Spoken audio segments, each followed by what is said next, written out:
بسم اللہ الرحمن الرحیم. اسم کان و اخواتها. یاد رکھیں کہ افعال کی دو قسمیں ہوتی ہیں. ایک ہوتے ہیں افعال تامہ یا افعال کاملہ، اور دوسرے ہوتے ہیں افعال ناقصہ.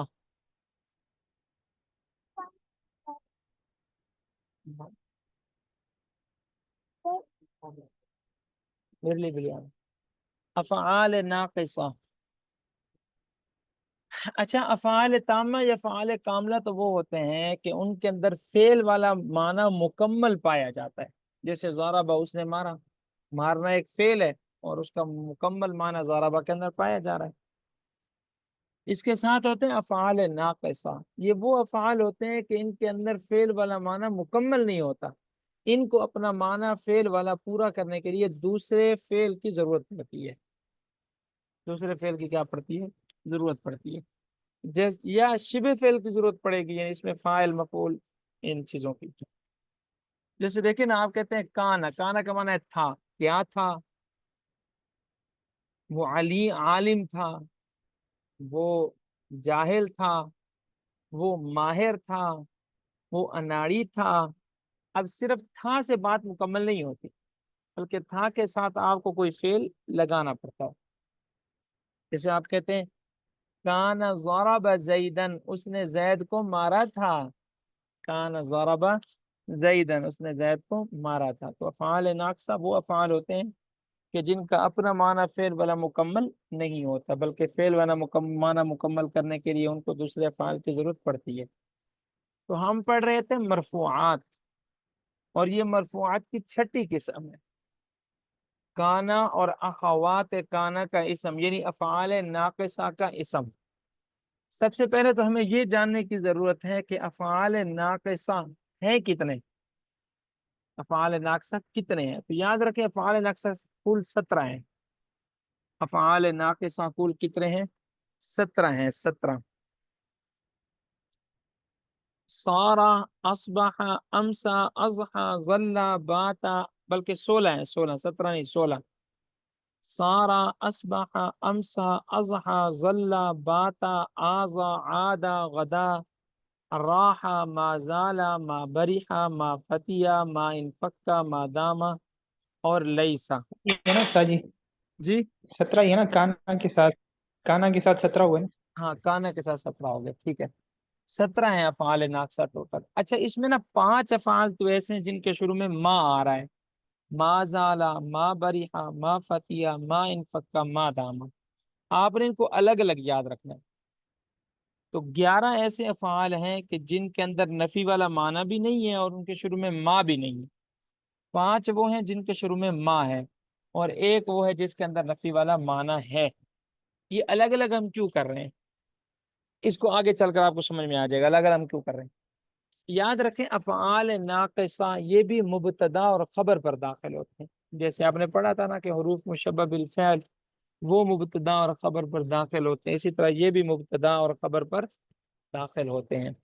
مبتدا کو یہ رفع دے دیتے ہیں. مبتدا کو یہ کیا دیتے ہیں؟ رفع، پیش دیتے ہیں، اور وہ کہلاتا ہے ان کا اسم. مبتدا کیا کہلاتا ہے؟ ان کا اسم، اور خبر ان کی خبر کہلاتی ہے. اب آپ سے کوئی سوال کرے کہ مرفوعات کی چھٹی قسم ہے افعال ناقصہ کا اسم، تو آپ افعال ناقصہ کے اسم کی تعریف کریں تو آپ کہیں گے افعال ناقصہ کا اسم وہ اسم ہوتا ہے کہ جو افعال ناقصہ کے داخل ہونے کے بعد مسند الیہ بنتا ہے. مبتدا ویسے بھی مسند الیہ ہوتا ہے، لیکن جب یہ مبتدا افعال ناقصہ کا اسم ہوتا ہے تو پھر یہ مسند الیہ ہوتا ہے ان افعال کی وجہ سے. وہ مطلقاً مسند الیہ نہیں ہوتا، وہ ان افعال کی وجہ سے کیا ہوتا ہے؟ مسند الیہ ہوتا ہے. اچھا، افعال ناقصہ کا ایک اسم ہوتا ہے، ایک ان کی خبر ہوتی ہے. جیسے قرآن مجید میں بھی ہے وَكَانَ اللَّهُ عَلِيمًا حَكِيمًا. اب وَكَانَ اللہ، کانا فعل ہے، لفظ اللہ اس کا اسم ہے، اور علیما حکیمہ اس کی خبریں ہیں. اب یہ جو اس افعال ناقصہ کی خبر ہے، کیا یہ ان کے اسم پر مقدم ہو سکتی ہے یا نہیں ہو سکتی؟ یعنی خبر پہلے ہی آ جائے، اسم بعد میں چلا جائے؟ تو اس کا جواب یہ ہے کہ ہاں، افعال ناقصہ کی جو خبر ہے وہ اس کے اسم سے پہلے آ سکتی ہے، اس کے اسم سے پہلے آ سکتی ہے، جیسے کان زید قائما، یہ اصل ترتیب ہے، کان فعل ناقص ہے، زید اسم ہے، ترتیب سے آیا ہوا ہے۔ یوں بھی ہو سکتا ہے کان قائما زید، کان قائما زید، یعنی قائما اسم سے پہلے آ جائے۔ لیکن آیا افعال ناقصہ کی جو خبر ہے وہ خود افعال ناقصہ سے پہلے بھی آ سکتی ہے یا نہیں آ سکتی؟ تو اس میں پھر ہم دیکھتے ہیں کہ افعال ناقصہ کی تین قسمیں ہیں۔ وہ افعال ناقصہ جن کے شروع میں حرف نفی بھی نہیں ہے اور اس کے اندر نفی والا معنی بھی نہیں ہے، اور وہ افعال ناقصہ جن کے شروع میں حرف نفی ہے۔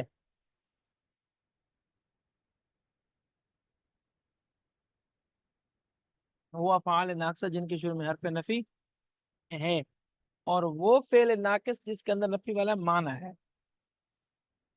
تو وہ افعال ناقصہ جن کے شروع میں حرف نفی نہیں ہے، خبر ان سے پہلے آ سکتی ہے، جیسے کان زید قائمن، آپ قائمن کو اٹھا کر سب سے پہلے رکھ دیں، یوں کہیں قائمن کان زید، ہو سکتا ہے۔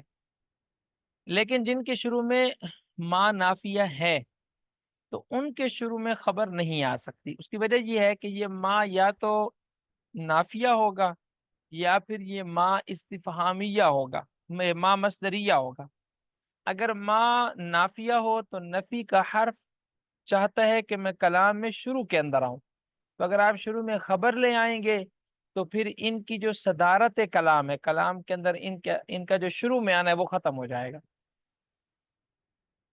اسی طرح اگر شروع میں جو ما ہے یہ ما مصدریہ ہو تو ما مصدریہ بھی تقاضا کرتا ہے کہ میں کلام کے اندر شروع میں آؤں۔ جب آپ خبر کو پہلے لے کر آئیں گے تو پھر ان کی جو صدارت کلام ہے، کلام کے اندر جو ان کا شروع میں آنا ہے وہ ختم ہو جائے گا۔ باقی رہ گیا لیسا، لیسا کے بارے میں نحویوں کا اختلاف ہے۔ امام سیبوی رحمۃ اللہ علیہ فرماتے ہیں کہ لیسا سے پہلے خبر لیسا کی نہیں آ سکتی۔ وہ وجہ یہ بیان کرتے ہیں کہ لیسا کے اندر بھی تو نفی والا معنی ہے نا، تو نفی والا معنی جب اس کے اندر ہے تو گویا یہ حرف نفی ہے، تو جس طرح حرف نفی سے پہلے خبر نہیں آ سکتی تو لیسا سے پہلے بھی نہیں آ سکتی۔ لیکن اکثر نحویین یہ کہتے ہیں کہ نہیں، لیسا کے اندر جو نفی ہے وہ اس کے اصلی معنی کی وجہ سے ہے، اس وجہ سے نہیں ہے کہ وہ کوئی حرف نفی ہے، وہ اس کا اصلی ایک معنی ہے نفی والا، یعنی وہ فعل والا معنی ہے، نفی والا معنی فعل والا معنی، اور فعل سے پہلے خبر آ سکتی ہے۔ فصل اسم کانا و اخواتیہ، یہ فصل ہے کانا اور اخوات کانا کے اسم کے بارے میں۔ یہ ٹوٹل 17 ہیں، سارا اسبح امسا، یہ سارے آپ یاد کریں گے۔ اچھا جی، فہذہ الافعال، پس یہ افعال تدخل داخل ہوتے ہیں، ایزن بھی کو آپ نے پہلے لے آئیں، فہذہ الافعال ایزن تدخل علی المبتدا، پس یہ افعال بھی داخل ہوتے ہیں مبتدا اور خبر پر۔ فترفع المبتدا، مبتدا کو رفع دے دیتے ہیں، ویسمى اسم کانا، اس کا نام رکھا جاتا ہے کانا کا اسم، وتنصب الخبر، اور خبر کو نصب دے دیتے ہیں، ویسمى خبر کانا، اور اس کا نام رکھا جاتا ہے کانا کی خبر۔ فاسم کانا، پس کانا کا اسم، هو المسند الیہ، وہ مسند الیہ بنتا ہے بعد دخول ان کے داخل ہونے کے بعد، نحو جیسے کان زید قائما۔ ویجوز فی الکل، اور جائز ہے سب کے اندر، تقدیم و اخباریہ، ان کی خبروں کو مقدم کرنا، علی اسمائی، ان کے اسموں پر، نحو جیسے کان قائما زید، وعلی نفس الافعال، اور نفس افعال پر مقدم کرنا بھی جائز ہے، فی التسعۃ الاول، پہلے 9 کے اندر۔ لیکن یہ کاتب کی غلطی ہے، 9 نہیں ہے، 11 ہیں، احد عشرہ ہیں، اس لیے میں نے کہا تھا وہ اپنے یاد رکھنا ہے، وہ 11 افعال ہیں۔ نحو جیسے قائما کان زید، ولا یجوز ذلک فیما اولہ، اور جائز نہیں ہے جن کے شروع میں ما ہے، فلا یقال، پس نہیں کہا جائے گا قائما ما زال زید، وفی لیس خلاف، اور لیس میں اختلاف ہے، وباقی الکلام فی هذه الافعال، اور باقی گفتگو ان افعال کے بارے میں، یجیو وہ آ جائے گی، فی القسم ثانی، قسم ثانی میں، انشاء اللہ تعالی، اگر اللہ نے چاہا تو۔ چلیں اس کو جی یہاں تک سمجھ میں آ گیا ماشاءاللہ۔